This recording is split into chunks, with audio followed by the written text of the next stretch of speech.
What's up, guys? So the Falcons this draft made one of the most questionable moves ever according to a lot of fans. But was it the right move?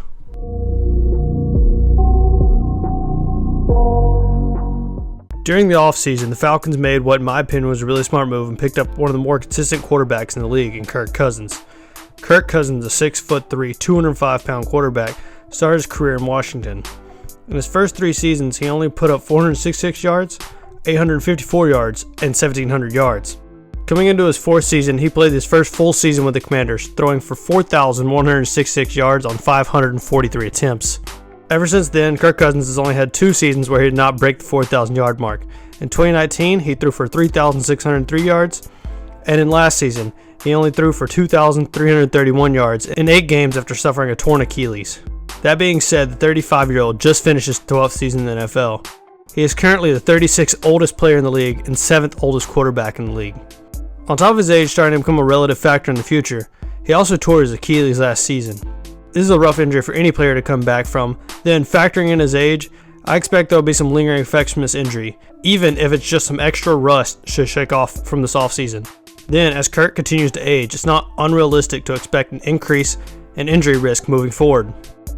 So as far as other quarterbacks on the team, you have Taylor Heinicke, who is a solid QB2, who you can trust to run the offense in case anything would ever happen to Kirk Cousins, and has had some very good seasons. Then you have Jason Paddock, who signed as an undrafted free agent after playing at the University of Illinois last season, who I don't expect to make much of a difference. Then we come to Michael Penix Jr., who was drafted by the Falcons 8th overall in this draft. Most fans were shocked by this move, given Kirk Cousins was only traded to the Falcons a few weeks before. So to understand this pick, we have to look at the college career of Penix, who played 4 seasons at Indiana before he transferred to Washington. His time in Indiana was mostly uneventful, only breaking 1,000 yards in 2 of his 4 seasons.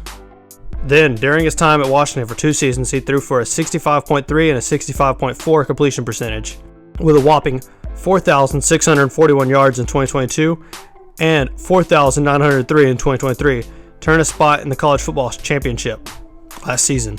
So during his time at Washington, he showed he could consistently be a good quarterback with 2 really good seasons back to back.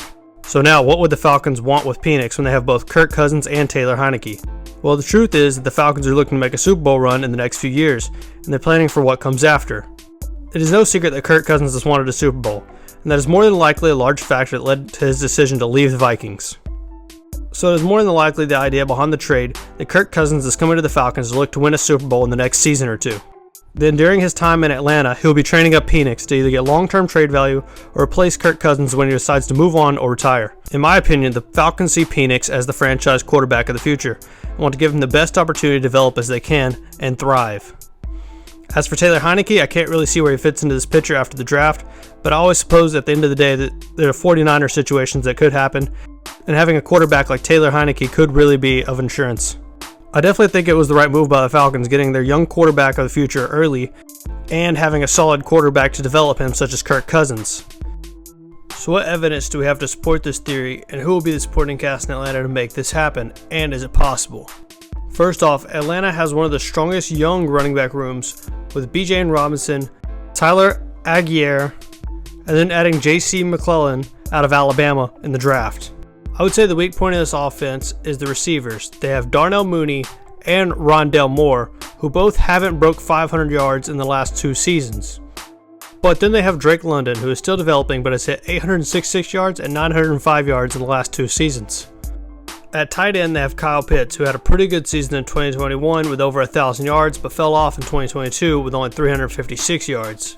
He saw a better season in 2023 with 667 yards, and in both of the last 2 seasons, only caught around half of his targets. So overall for the offense, the big key to fill is the wide receivers, but the defense has large gaps.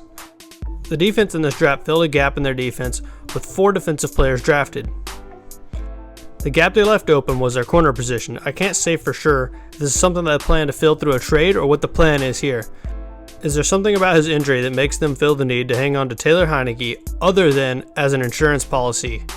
So overall, I would like to give their Super Bowl potential grade as a C-, just with the gaping holes in their defense and their questionable draft decisions. It just seems like the Falcons are gambling on their future and not taking enough time to fill their gaps now. But I guess only time will show if this pays off for the Falcons. I'll see you guys in the next one. I got nightmares in my head, I fear that the thoughts build up until I can't hear.